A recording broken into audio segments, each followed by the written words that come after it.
Hey, what is going on, everybody? Just hope everybody's doing well. I'm going to do a quick video today to show you guys how to set up the stop collar.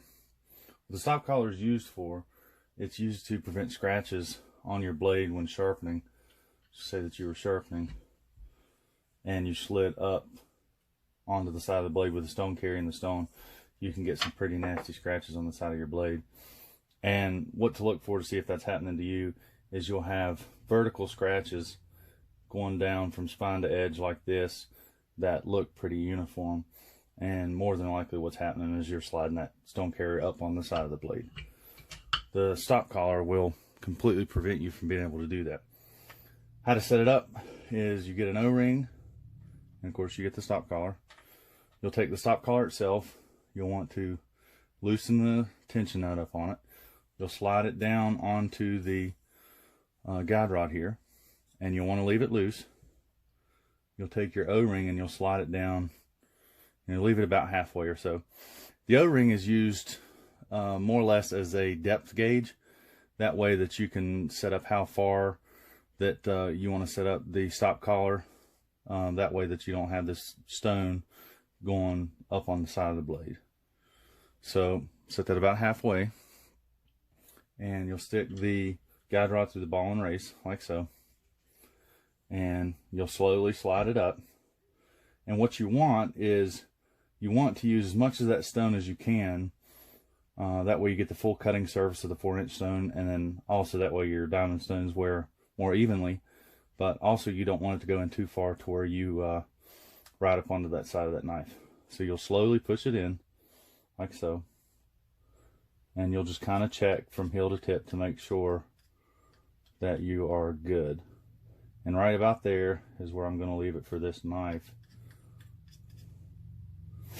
So now that that's done, you take your stop collar itself and you'll want to slide it up to butt up with that O-ring, and you'll want to lock it down.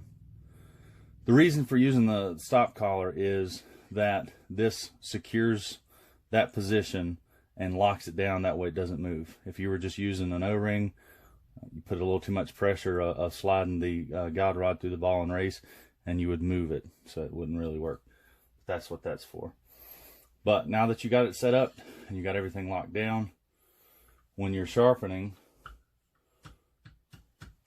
the stop collar and the O-ring will butt up against the ball and race, preventing you from going any further in through that ball and race than what that stop collar is set up at.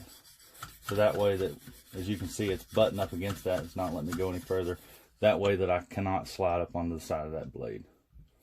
I have another knife here that I already have set up, clamped up, and I'm going to show you the same process.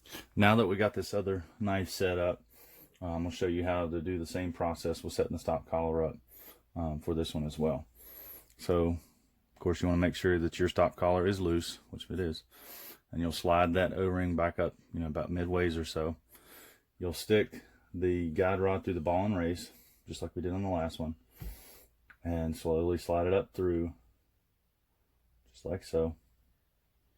And you want to check from heel to tip, going just a little bit further, and that looks about good. So you'll take your stop collar, butt it up next to that O-ring, and you'll lock it down, snug it up, and now you're set up and ready to go. That way, if you're sharpening, there's no way that you can slide up onto the side of that knife and scratch it up. I hope this was helpful for you guys, and if you have any questions, just let me know. But otherwise, hope you guys have a nice day. See ya.